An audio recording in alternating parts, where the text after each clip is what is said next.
Hi everyone, today I am going to discuss about KSET exam 2025, how to do time management. Before that, those who are watching my videos first time, do subscribe and like the videos and do share the videos with your friends. ಆತ್ಮೀಯ KSET ಅಭ್ಯರ್ಥಿಗಳೇ, ನಿಮಗೆಲ್ಲ ಗೊತ್ತಿರೋ ಹಾಗೆ KSET exam 2020 ಪ್ರಶ್ನೆ ಪತ್ರಿಕೆಯು ಕಾಲಾವಧಿಯು 3 ಗಂಟೆ ಆಗಿರ್ತದೆ. Okay, so ಇಲ್ಲಿ ನೋಡ್ಬೋದು ಪೇಪರ್ 1 ಮತ್ತು ಪೇಪರ್ 2 ಅಂತ ಎರಡು ಪೇಪರ್ಸ್ ಇರ್ತಾವೆ. ಪೇಪರ್ 1 ಎದಕ್ಕಂದರೆ ಒಂದು ಟೀಚಿಂಗ್ ಆಪ್ಟಿಟ್ಯೂಡ್ ಇರ್ಬೋದು, ರಿಸರ್ಚ್ ಆಪ್ಟಿಟ್ಯೂಡ್ ಇರ್ಬೋದು, ಹಾಗೆ ಒಂದು 16 ಪಾಯಿಂಟ್ಗಳನ್ನ ಹೊಂದಿದೆ. ಅವುಗಳ ಮೇಲೆ ನಿಮಗೆ ಪ್ರಶ್ನೆ ಪತ್ರಿಕೆ ಇರ್ತದೆ. ಅದೇ ರೀತಿಯಾಗಿ ಪೇಪರ್ 2 ಅನ್ನೋದು ನಿಮ್ಮ ಒಂದು ಮೇನ್ ಸಬ್ಜೆಕ್ಟ್ ಆಗಿರ್ತದೆ. ನೀವು PGಯಲ್ಲಿ ಅಂದರೆ ಪೋಸ್ಟ್ ಗ್ರ್ಯಾಜುಯೇಟಲ್ಲಿ ಯಾವ ಸಬ್ಜೆಕ್ಟ್ ಹೊಂದ್ತೀರಾ ಆ ಒಂದು ಸಬ್ಜೆಕ್ಟಿಗೆ ಸಂಬಂಧಪಟ್ಟಂಗೆ ಪ್ರಶ್ನೆಗಳು ಇರ್ತವೆ. ಸೊ ನೀವು ಇಲ್ಲಿ ನೋಡ್ಬೋದು ಪೇಪರ್ 1 ಅಂತ ತೊಗೋತೀನಿ. ಮೊದಲನೇದಾಗಿ ಪೇಪರ್ 1ನಲ್ಲಿ ನೀವು ನೋಡ್ತೀರಾ 50 ಕ್ವಶನ್ಸ್ ಇರ್ತದೆ. ಪ್ರತಿ ಪ್ರಶ್ನೆಗೆ 2 ಮಾರ್ಕ್ಸ್ ಇರ್ತದೆ. ಓಕೆ, 50 × 2 100 ಮಾರ್ಕ್ ಆಯಿತು. ಪೇಪರ್ 1ನಲ್ಲಿ ನಿಮಗೆ 100 ಮಾರ್ಕ್ಸ್ ಸಿಗ್ತದೆ ಟೋಟಲ್ ಆಗಿ.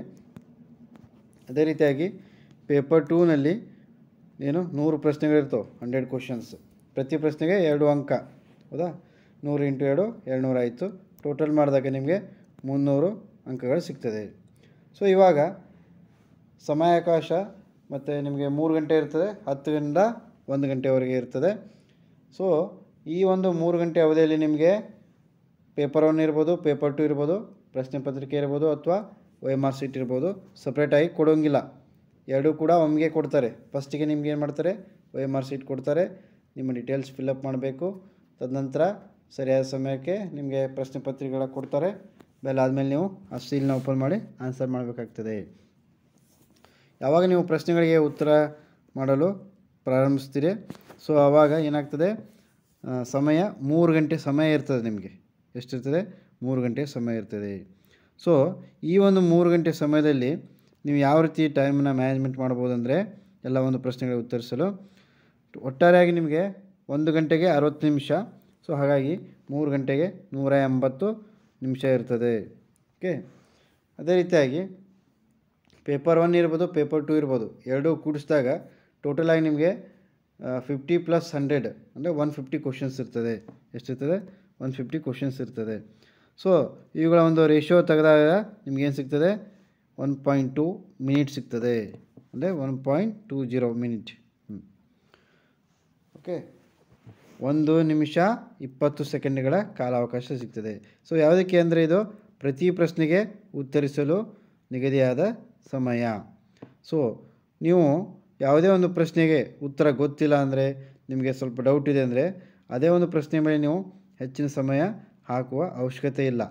ಸೊ ಅದೇನು ಮಾಡ್ತದೆ, ಆ ರೀತಿ ನೀವು ಸಮಯ ಜಾಸ್ತಿ ಕೊಟ್ಟಾಗ ಒಂದೇ ಪ್ರಶ್ನೆಗೆ ಮುಂದಿನ ಪ್ರಶ್ನೆಗಳ ಸಮಯವನ್ನು ಅದು ಕೊಲ್ತಾ ಹೋಗ್ತದೆ.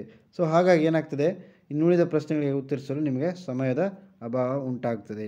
ಸೊ ಇದನ್ನು ನೀವು ಹೋಗಲಾಡಿಸಲು ಏನು ಮಾಡಬೇಕು, ಯಾವುದೇ ಒಂದು ಪ್ರಶ್ನೆಗೆ ಡೌಟ್ ಆಗಿದ್ದರೆ ನೀವು ಲಾಸ್ಟ್ ಕೊನೆಯ ಒಂದು ಸಮಯದಲ್ಲಿ ನೀವು ಅದಕ್ಕೆ ಆನ್ಸರ್ ಮಾಡ್ಬೋದು.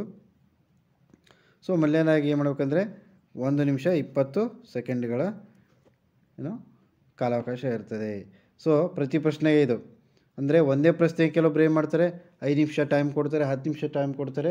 ಸೊ ಆ ರೀತಿ ಮಾಡಿದ್ರಾಗ ಏನಾಗ್ತದೆ, ನಿಮಗೆ ಸಮಯದ ಅಭಾವ ಆಗ್ತದೆ, ಮುಂದಿನ ಪ್ರಶ್ನೆಗಳಿಗೆ ಉತ್ತರ ಮಾಡಲು ಆಗೋದಿಲ್ಲ. ಸೊ ಹಾಗಾಗಿ ಏನು ಮಾಡಬೇಕಂದ್ರೆ, ನೀವು ಪ್ರತಿಯೊಬ್ಬ ಅಭ್ಯರ್ಥಿ ಕೂಡ ಈ ಒಂದು ವಿಷಯವನ್ನು ಗಮನದಲ್ಲಿಟ್ಕೋಬೇಕಾಗ್ತದೆ. 1.20. ಸೊ ಇಲ್ಲಿ ಯಾವುದೇ ರೀತಿಯ ನೆಗೆಟಿವ್ ಮಾರ್ಕಿಂಗ್ ಇರೋದಿಲ್ಲ. ಸೊ ಕೊನೆಯದಲ್ಲಿ ನಿಮ್ಗೆ ಯಾವುದೇ ಒಂದು ಪ್ರಶ್ನೆಗೆ ಡೌಟ್ ಇದ್ದರೆ 4 ಆಪ್ಷನ್ಸ್ ಇರ್ತವೆ, ಅದರಲ್ಲಿ ಯಾವುದೋ ಕೂಡ ನೀವು ಹಾಕ್ಬೋದು. ಓಕೆ, ಈ ರೀತಿ ನೀವು ಮಾಡಿದಾಗ ಒಳ್ಳೆಯ ಒಂದು ಸ್ಕೋರ್ ನಿಮ್ಗೆ ಆಗ್ತದೆ.